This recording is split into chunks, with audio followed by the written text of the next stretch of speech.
பாம்புனா யாருக்கு தான் பயம் இல்லாம இருக்கும்? எல்லாருக்குமே பாம்பை பார்த்தா பயமா தான் இருக்கும் இல்லையா? இப்போ இந்த கதையை கேளுங்க. ஒரு அம்மாவுக்கு ரொம்ப பாம்புனா பயம். அவங்க ஏரியாலையும் பாம்பு இருக்கு அப்படின்றது தெரியுது. அதனால அவங்க ரொம்ப பயத்தோடயே இருக்காங்க. ஒரு நாள் அவங்க வீட்டுல கரண்ட் போயிருது. அப்போ அவங்க கிச்சன்ல ஒரு சாமான் எடுக்க போறாங்க.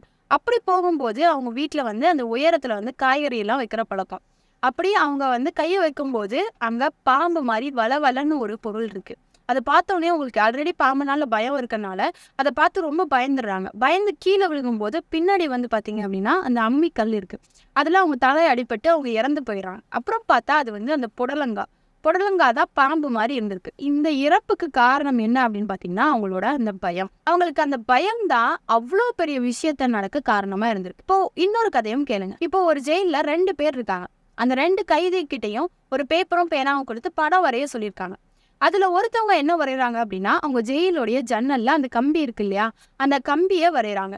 இன்னொருத்தவங்க என்ன வரைகிறாங்க அப்படின்னா அந்த ஜெயிலுக்கு பின்னாடி அந்த கம்பிக்கு பின்னாடி ஒரு அழகான இயற்கை காட்சி இருக்கு, அதை வரைகிறாங்க. அப்போ இதுல இருந்து என்ன நமக்கு தெரியுது அப்படின்னா நம்மளுடைய பார்க்குற விதம் ஒவ்வொருத்தவங்களுக்கும் வேறையா இருக்கு அப்படின்றது தெரியும். ஒருத்தன் ஜெயில இருக்கக்கூடிய கம்பியை மட்டும் தான் பார்க்கறான், அதாவது அவன் உள்ள அடைஞ்சிருக்கதை பார்க்கறான். இன்னொருத்தன் அதுக்கு பின்னாடி ஒரு நல்ல வாழ்வை இருக்கு அப்படின்றத பார்க்கறான். ஸோ பெர்செப்ஷன் அப்படின்ற விஷயம், ஒரு பொருளை நம்ம பார்க்குற விதம் ஒவ்வொருத்தவங்களுக்கும் வேறுபடுது. ஒரு வெள்ளையா ஒரு லிக்விட் இருக்கு அப்படின்னு வச்சுக்கோங்க, அதை பார்த்தா நான் பாலுன்னு நினைக்கலாம், பினாயில்னு நினைக்கலாம். ஸோ அது என்னுடைய எண்ணம், அந்த பெர்செப்ஷனை தான் நம்ம சொல்றோம். இந்த பெர்செப்ஷனை வச்சு ஒரு எஃபெக்ட் இருக்கு. என்ன எஃபெக்ட் அப்படின்னு பார்த்தீங்கன்னா பிளாசிபோ எஃபெக்ட் அப்படின்னு சொல்லுவாங்க. பிளாசிபோ எஃபெக்ட் அப்படின்னா எனக்கு குணமாயிரும் அப்படின்னு நினைச்சா அது குணமாயிரும் அப்படின்ற மாதிரி ஒரு எஃபெக்ட். அந்த எஃபெக்ட் எந்த அளவு வேலை செய்யுது அப்படின்றதுக்காக ஒரு ரிசர்ச் பண்றாங்க. என்ன ரிசர்ச் அப்படின்னா நீ சர்ஜரி பண்ணக்கூடிய, நீல முட்டி வலிக்காக நீ சர்ஜரி பண்ணக்கூடியவங்க, அதில் கண்ட்ரோல் குரூப் ட்ரையல் குரூப் அப்படின்றத பிரிச்சிடுறாங்க. கண்ட்ரோல் குரூப்ல நீ சர்ஜரி பண்ற மாதிரி வெளியே அந்த தையல் மட்டும் போட்டுறாங்க. இன்னொரு குரூப்புக்கு நீ சர்ஜரி பண்றாங்க. இதை கம்பேர் பண்ணும்போது பாக்குறாங்க பண்ணாத குரூப்ல இருக்கவங்களுக்கு நிறைய சீக்கிரமா ஹீல் ஆகி முட்டி வலி இல்லாம இருக்கிறாங்க. இது ரிசர்ச்ல ப்ரூவ் பண்ண விஷயம். பண்ணவங்களுக்கு பாதி பேருக்கு கியூர் ஆயிருக்கு, பாதி பேருக்கு இன்னும் வலி இருக்கு. ஸோ இதை என்ன கம்பேர் பண்றாங்க அப்படின்னா பிளாசிபோ எஃபெக்ட். இது செய்யப்பட்டதா நம்புற விஷயம், அவங்க நம்புறாங்க அப்படின்னா அவங்க ஹீல் ஆக ஆரம்பிக்கிறாங்க. இதுதான் பிளாசிபோ எஃபெக்ட் அப்படின்னு சொல்றாங்க. ஏன் இந்த விஷயத்த பேசுறோம் அப்படின்னா அல்லாஹ் ஒவ்வொரு இடத்துலயும் நம்பிக்கைய பேசுறான். ஒவ்வொரு இடத்துலயும் அல்லாஹ் தன்னை நம்ப சொல்லி சொல்றான், மறுமையை நம்ப சொல்லி சொல்றான். அப்படி நம்பும் போதுதான் அதுக்கான ஆக்ஷனை நம்ம செய்ய ஆரம்பிக்கிறோம். இப்ப ஹிஜாப் எனக்கு கஷ்டமா இருக்கு, வெயில் அடிக்குது, வேர்க்குது அப்படின்னு நான் நினைச்சேன் அப்படின்னா கண்டிப்பா அது வேர்க்கும், கஷ்டமா இருக்கும், எல்லாமே இருக்கும். இப்போ இந்த ஹிஜாபை நான் அல்லாஹ்வுக்காக செய்யறேன், அல்லாஹ் என்ன போட சொன்னா அதுக்காக நான் போடுறேன், அல்லாஹ் என்ன மறைக்க சொன்னா அதுக்காக நான் மறைக்கிறேன்னு நினைக்கும் போது அது ரொம்ப பிளசன்டபிளா உங்களுக்கு இருக்கும். ஸோ நம்ம பார்க்குற விதத்தை பொறுத்து நம்மளுடைய செயல்களும் மாறுது. இந்த உலகத்துல பெருசா நான் நினைக்கிற விஷயம் என்ன, சொத்து சேர்க்கறது, புகழ் சேர்க்கறது. அவங்களுக்கு ரொம்ப ஃபேம் இருக்கு அப்படின்னா அவங்க ரொம்ப பெரிய ஆளு அப்படின்னு நான் நினைக்கிறேன். அவங்க அதிகாரத்துல இருந்தா அவன் ரொம்ப பெரிய ஆளு அப்படின்னு நினைக்கிறேன். இதை 3 பத்தியும் அல்லாஹ் என்ன சொல்றான், நீதியான அரசனுக்கு தான் அர்ஷுடைய நிழல் இருக்கு அப்படின்னு அல்லாஹ் சொல்றான்.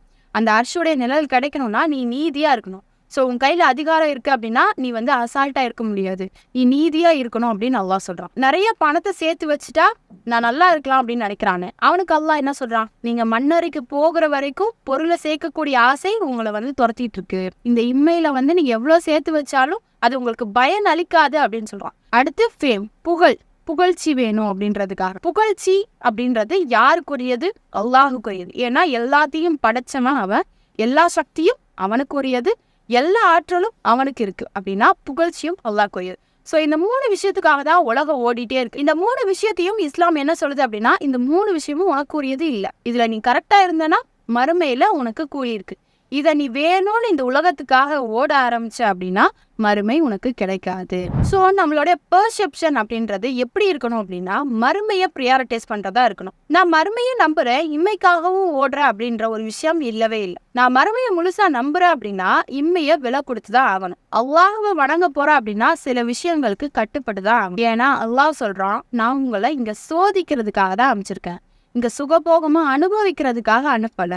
இங்க சோதனை உண்டு, அந்த சோதனையில யார் வெற்றி பெறாங்களோ அவங்களுக்கு தான் மறுமை இருக்கு அப்படின்னு அல்லாஹ் சொல்றான். இன்ஷா அல்லாஹ் நம்மளும் நம்மளுடைய ஒவ்வொரு செயலையும் மறுமையை ப்ரையாரிட்டைஸ் பண்ணுவோம். அல்லாஹ்வுக்காக இதை செய்யறேன் அப்படின்னு நம்ம முன்னிறுத்துவோம். அல்லாஹ்வுக்காக ஒவ்வொரு விஷயத்தையும் செய்வோம். மறுமையில வெற்றி அடையக்கூடிய மக்களாக நம்மளை அல்லாஹ் ஆக்கி தருவான். அஸ்ஸலாமு அலைக்கும் வரஹ்மத்துல்லாஹி வபரகாத்துஹு.